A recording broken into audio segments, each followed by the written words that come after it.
yesterday's video on cyraxx old friend openly admitting to this things on CP, on just all kind of crazy stuff. And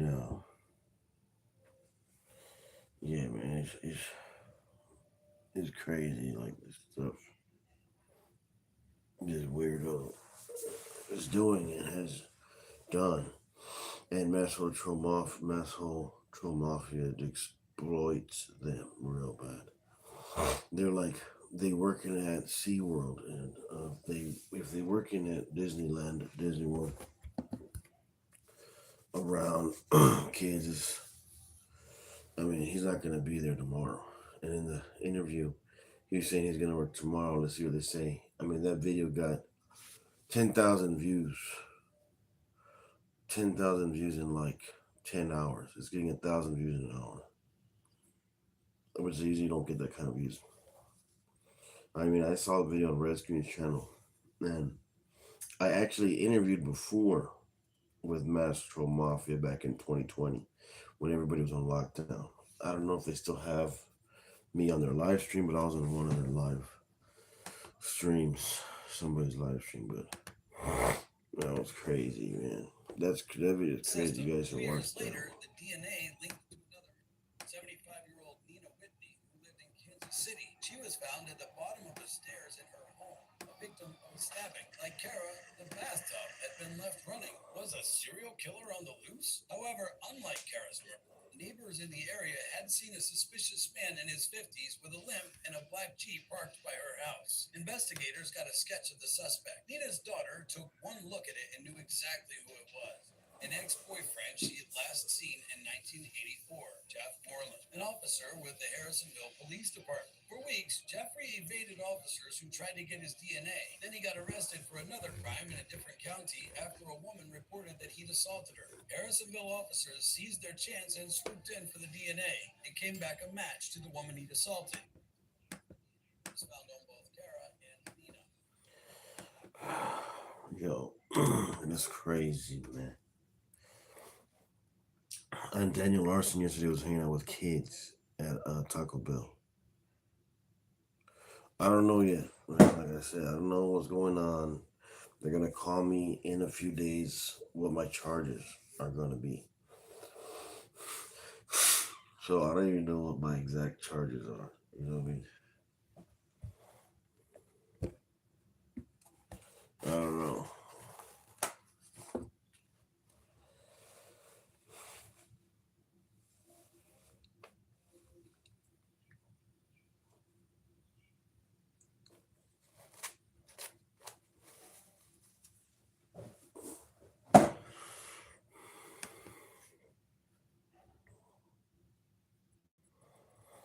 It is bullshit, man.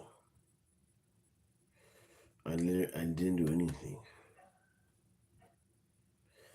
We need all the Jer 333 soldiers and subscribers band together and protest in front of the police department, man. Man, maybe oh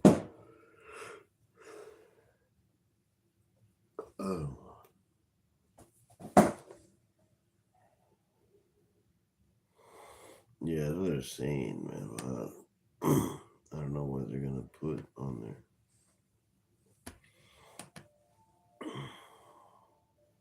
Yeah, Evan Rutgers is kind of mental. He's mentally challenged. That's what they want to be called. Mentally challenged being. It's not retards. Yeah? Mentally challenged beings. Like beings, we say beings. Beans. Sound the same. Mentally challenged beings. Bean. Yeah, Evan Rutgers, he's kind of mental.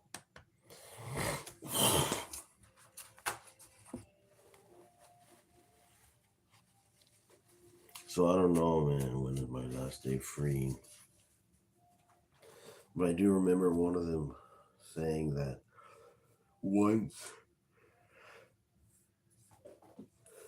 they know they tell me my charges or whatever, I can kind of work with them as far as being like, hey, let me turn myself in a week or two so I can get my affairs in order type of shit. You know what I mean? Um, a little bit. I mean, I haven't been at jail in a long time. You know, I've been in the psych ward longer than in jail, so yeah, it's different. It's better in the psych ward. You have more food. There's actually women there. You know, like it's better. Not that you would do it. Not that I did anything with him because I did not. There was an old lady that wanted to do stuff with me there, but I was like, no. I looked good. You know, I wasn't like heavy set or anything. I looked good, and I felt good. Like I felt nice. You know, I was in there because I was too like going cuckoo, man. Because I smoked too much. I smoked too much grass, and I was just like tripping out, man. Tripping out, like just going nuts, man. Tripping out, man.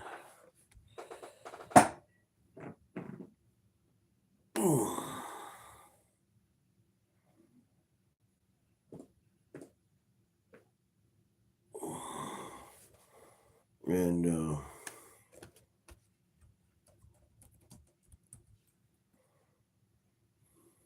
yeah, it was bad every time, man.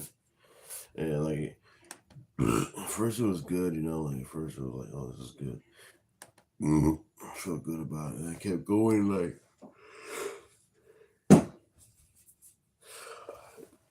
kept smoking too much. Started smoking every week, and then every day, and then every hour. I had to smoke every 30 minutes. And it was too much smoking, bro. I couldn't handle it. I was just going cuckoo.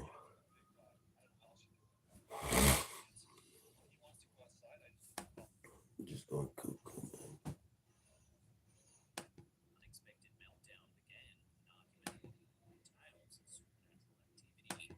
Whether you're a believer in the supernatural or a skeptic, a haunted Snow White statue in Veracruz continues to intrigue and chill those who Oh, I seen that.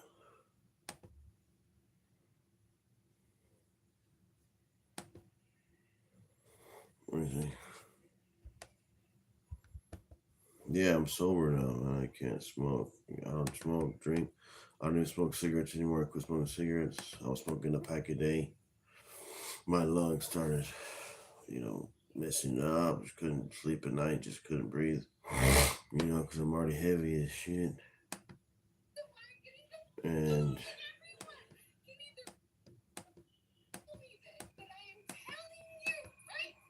right now, back there, the guy's not real. The unexpected meltdown began with an argument over some AirPods, escalating quickly when she. That girl looks cute. She's busty and everything. Yeah, I have an addictive personality, man. My personality is called an addictive personality. I have, you know what I mean? I have a type of personality that's addictive. Now, once I hit a certain point, I can break that addiction off like that, though. Like like when I needed to quit smoking recently, cold turkey.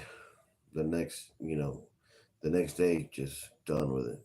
Quit off the bat. Same with drinking. I quit drinking the next 3 days after that. Quit drinking cold turkey. I can't do it any other way. I can't slowly get off something. That doesn't work like that for me. I gotta cut it to cold turkey. Claimed that a man on the plane wasn't real. And I am telling you, Donovan, they were not. And I am telling you. Right now, I'm telling you right now, they're not real. They're ghosts. Right now, I'm gonna tell you something strange.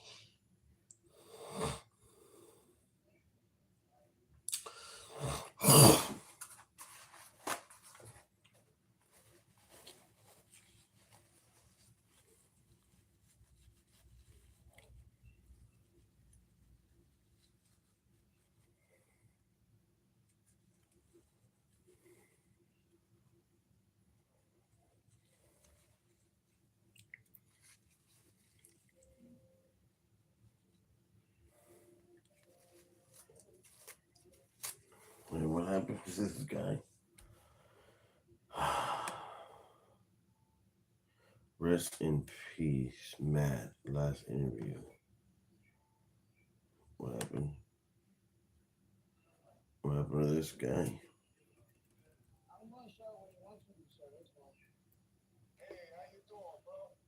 Oh, that guy passed away. I didn't know he died. His arms were real messed up.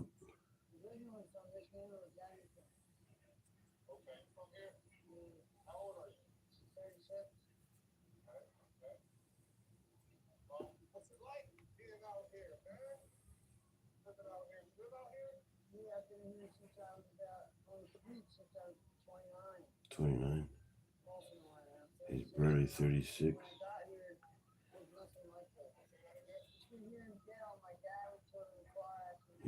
He's been in the streets for 6 years, man.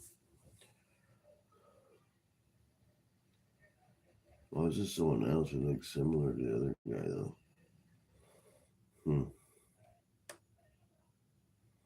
It's crazy. Most disturbing prison moments caught on camera.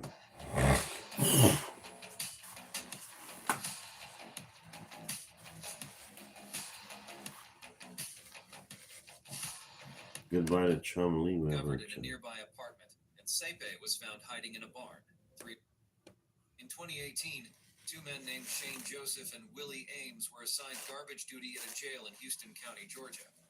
It was a fateful day when they spotted their chance to escape. As they carried trash outside the prison walls, a guard watched over them, ensuring they did their job. Surprisingly, the guard allowed them some freedom. Sensing this opportunity, the men seized the moment and sprinted away, desperate for freedom. They ran for their lives as the guard called for backup. However, their plan didn't go smoothly. A few days later, Driver was discovered in a nearby apartment, and Sepe was found hiding in a barn 3 miles away. Both men were eventually caught and sent back to prison, serving additional sentences. In this captivating video, we witness an incredible escape story. Our focus centers on a man known as El Chapo, a notorious criminal and skilled escape artist. As we observe the footage, he exhibits intriguing behavior inside his cell. At one point, he leans forward, seemingly fixated on something on the shower floor. Then, without warning, he sits down and proceeds to remove his sandals. Astonishingly, in a blink of an eye, he vanishes. El Chapo's real name is Joaquin Guzman, and he had devised an ingenious plan to break free. Constructing a secret underground tunnel beneath the shower, he meticulously executed his escape. Unlike Andy Dufresne in The Shawshank Redemption, El Chapo didn't chip away quietly. Instead, he resorted to loud hammering. The guards outside chose to ignore the noise. The footage captures his restless pacing as he awaits the opportune moment. Once he finally emerges from the tunnel, we catch a glimpse of a smuggled mobile phone on his desk, which facilitated his escape. To avoid detection, he cleverly increased the volume of the television by his bed, masking any suspicious sounds. The tunnel he used spanned a mile underground, reaching a nearby property owned by El Chapo's wife. A stroke of luck, some might say. The construction of this tunnel was a masterwork, comparable to the... Well, not a stroke of luck. They purchased a property to go under there, close by. Smuggling tunnels his cartel built between the U.S. and Mexican borders. Illuminated and well-ventilated, it even boasted a rail system. Remarkably, an adapted motorcycle transported the necessary tools for digging. El Chapo managed to evade capture for 2 years until he was eventually recaptured. Presently, he resides in a notorious American prison, his escape serving as a testament to his cunning and resourcefulness. In a detention center in Sao Paulo, Brazil, chaos erupted one morning.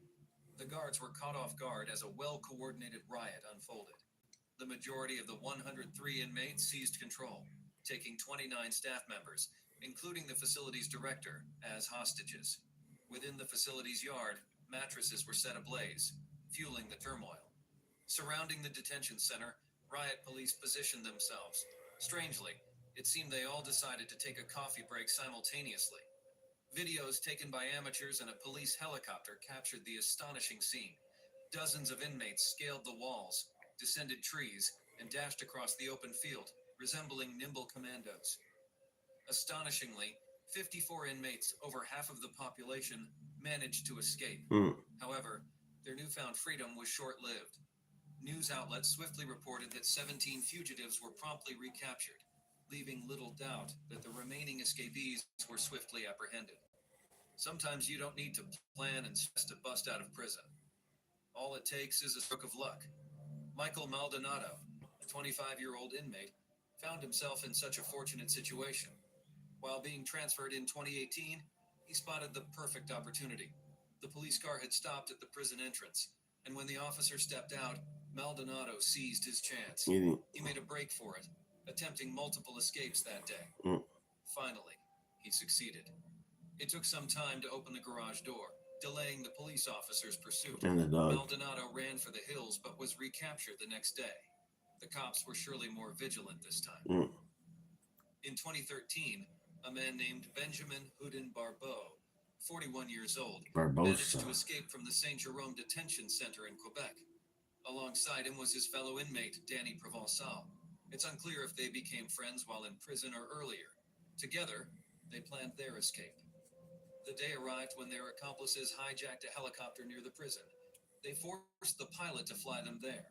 Upon reaching the detention center, ropes were lowered for Barbeau and Provençal. They climbed their way to freedom, taking about 6 minutes. Surprisingly, the guards didn't shoot or catch them. Eventually, the accomplices flew away with the two men. However, a few hours later, all of them were captured, and the kidnapped pilot was found unharmed.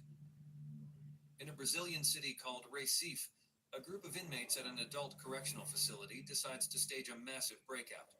They are determined not to be outdone by the recent events. An unidentified man swiftly places a package near an exterior wall, which suddenly explodes, creating a massive hole. Seizing the opportunity, the waiting inmates make a dash for freedom. The prison guards had previously warned the officials about the possibility of such an incident due to understaffing and inadequate guard towers. The surveillance footage captures a torrent of prisoners pouring through the crumbling wall. Surprisingly, some prisoners change their minds and retreat back inside while their fellow inmates sprint in the opposite direction. Though 40 inmates manage to escape, only one remains at large. 2 others are killed by the police, and the rest are recaptured. I picked the software engineering program because they pay very well. It's a fast-paced industry. The boot camp allowed me. In the village of Louisiana, in the French department of Bouches-du-Rhône, stands a historic prison. Throughout its 2 centuries of operation, it has seen many changes but remains a symbol of a harsh past. This prison, built with advanced technology, was once renowned for its security. However, everything changed when Pascal Payette, a notorious criminal, made a daring escape. His feat captured the public's imagination and shed light on the prison's vulnerabilities. Pascal Payette, known for his helicopter prison breaks, grew up in France and fell into a life of crime. Despite multiple convictions and escapes, his determination remained unyielding. In our next case, we have Tori T. Smith, a woman from New Orleans who experienced an incredibly lucky break. It all happened in 2009 when Tori, just 31 years old at the time, was arrested and accused of battery and aggravated assault against her boyfriend. She was taken to the Orleans Parish Sheriff's Office for processing and was supposed to be placed in central lockup. However, fate had something else in store for her. Shortly after her arrival, an unidentified guard entered the jail and closed the door slowly. Strangely enough, he didn't lock it for some reason. He then asked another jail worker to let him through, but once again, the guy failed to lock the door. Tori, who was out of sight, noticed this mistake and quickly seized her chance at freedom. She cleverly requested to use the bathroom and simply walked out of the jail, passing through both open doors without anyone realizing. Without wasting a moment, she made a run for it. Tori managed to evade capture for a few hours until she was eventually found, reapprehended, and faced not only her original battery charge, but also an additional charge of escape. In a You have a small charge. Why are you going to add escape charge on top of your small charge? It doesn't make sense to try to escape if you have like a misdemeanor. Events, Amber Gonzalez found herself in handcuffs at the Baymont Hotel in Moreland. Yeah. Left alone in a holding cell, she had a moment to plan her escape. Armed with a cell phone meant for arranging her bail, Amber had a different idea. Instead of You see what I'm saying? She's gonna make bail, but instead she's gonna try to escape like a dumbass. They're gonna put her back in, and then they're gonna add more time. Yeah. Making a call, she decided to take matters into her own hands. With determination, she managed to free herself from the handcuff. What's good, man? Williams. Surprising the Chilling, Waukesha bro. police. Swiftly, she I'm just watching most disturbing prison moments ever caught on camera. found an emergency exit, slipping away unnoticed. Seeking refuge at a nearby gas station, fate led her to a truck driver. However, her freedom was short-lived, as she was recaptured just an hour later. They got her in video 1 hour. would witness an escape attempt that lacked proper planning. Blaze Ayers, a 28-year-old. You never know what's happening with your prison sentence. I don't know. I can't elaborate yet because I haven't seen the judge, so I don't know how much time. I may not even have any time. I got people trying to get already ready to bail me out, but I haven't seen the judge yet. They don't know what my exact charges are because that's what I'm waiting for. Once they know what my charges are, then I can admit myself. You know what I'm saying? Once I admit myself, then the next morning I see the judge. Okay. The next morning I see the judge, and then I'll know when I could get bailed out, how much, and all that shit.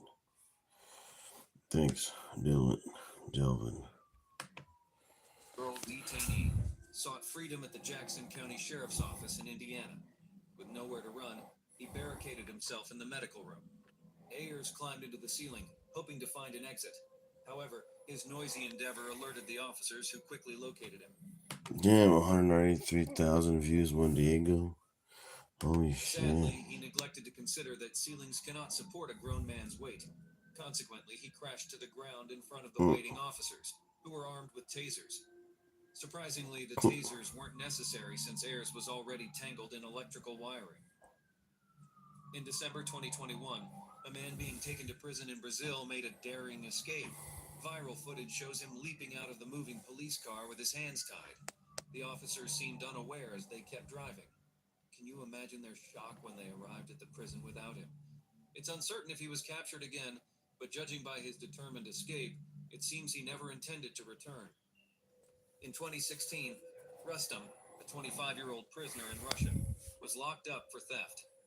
Determined to flee, he squeezed through the tiny food service hatch, defying its size. Wearing only his birthday suit, Rustam maneuvered himself through. You see what I'm saying? Like someone like that. For theft, like it could be he only gonna be in there for maybe a few months. He escapes. They put him back in, now he's gonna be there for like years. After dressing up, he stealthily headed for the exit, taking advantage of the Being a absence of dumbass. guards. Perhaps he discovered another opportunity to slip through a narrow window as he silently traversed the corridors. Oh, Convict Joe man. Green ran away from a doctor's appointment instead of returning to prison. A driver nearby recorded him dashing down the sidewalk, barefoot, and wearing his bright orange jumpsuit. A deputy chased after him, but amazingly, Green managed to escape for 30 minutes.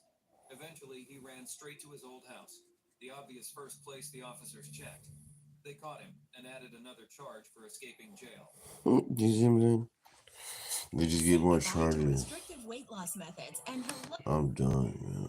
I'm done. If you can sit on this plane, then you can die with them or not. Her frantic behaviour led to her removal from the flight on July 2nd.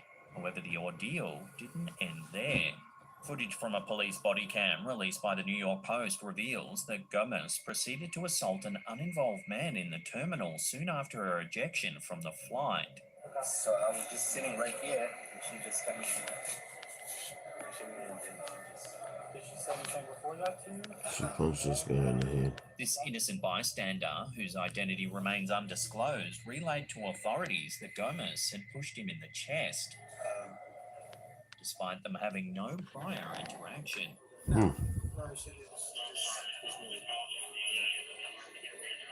Following this incident, another video, this time from a Fort Worth police officer's body cam, displayed Gomez's continued erratic behavior in the Yo, it's getting hot in here. I can't do this right now.